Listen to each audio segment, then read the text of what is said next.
obviously it was a really good win for our team on the road Friday night, playing a team that really can swing the bats. And both teams didn't make mistakes in the field, didn't give anybody anything. There were a lot of, from our side, there were walks, a couple hit pitches, but they pitched out of jams. When I say they, pretty much Hagen. His stuff was amazing early, almost too good. You could tell he was exerting way too much energy for a starter.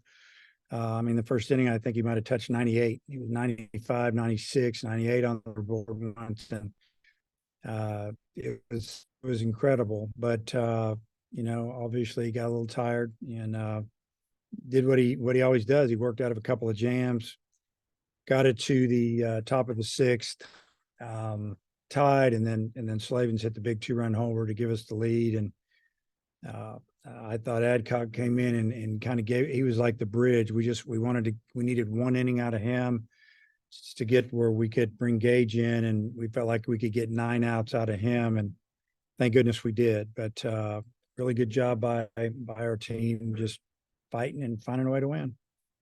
Andrew Ellis. Yeah, Coach, we've seen Hagen, have lengthy starts before, especially last year. What do you think it is that's, prevented him from being able to do that consistently this year as a starter? Well, tonight it was that he walked people, and I just think in the first inning, he was amped up. He came off the field and he was in the dugout. I was like, wow, we got to calm him down a little bit. Human body can only adrenaline. He looked like a caged lion, to be honest with you. He was just, just so pumped up, or I don't know. And so we'll get that right. But he gave us 5 innings, and we were hoping for 6 and hopefully 7.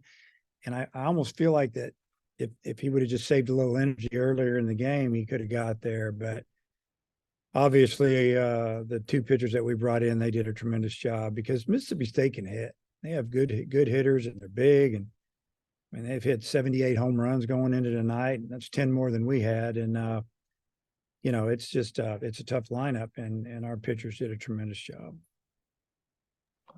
I noticed Tavian Josenberger was on the 27-man roster. I was just wondering if you could provide a little bit of an update on what you're seeing from him and how close he might be to returning to action. Yeah, he's getting there. I put him on there because I didn't know who to put on there for our 27th guy, just because of the injuries.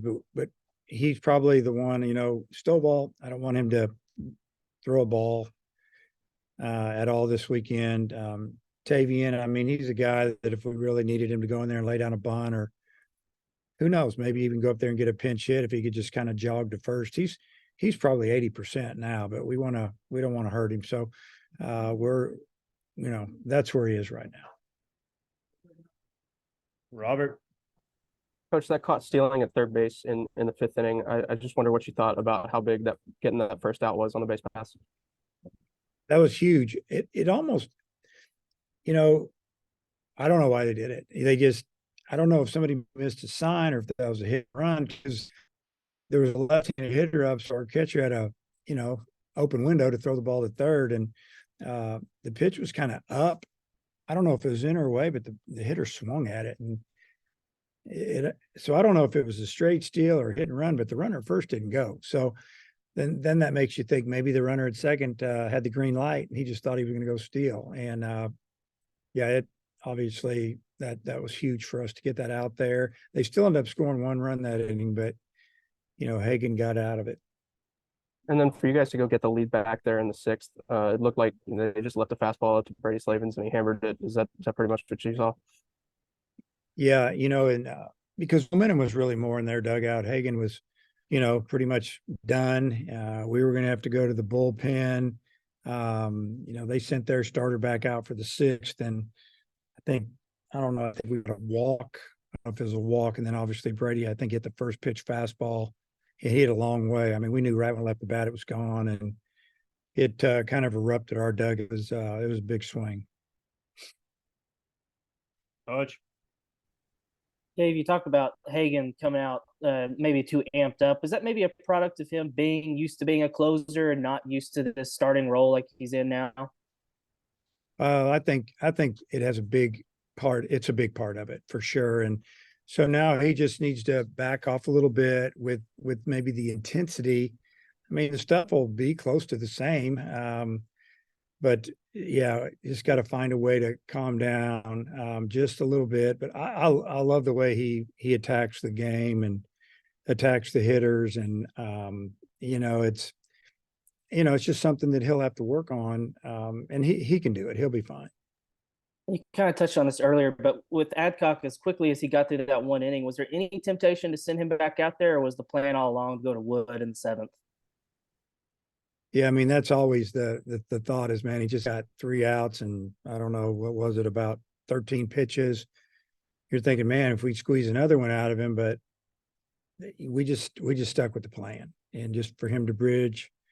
It'd been ideal if we had the lead after 6, and then we'd make a decision if we were going to go to Wood straight there. But we just felt like with 12 outs to go, we needed to get a few more, and Gage could finish it. Plus Adcock had thrown, when did he throw the other day, on Tuesday? And I think he might have thrown a couple of innings. So we felt like that was plenty.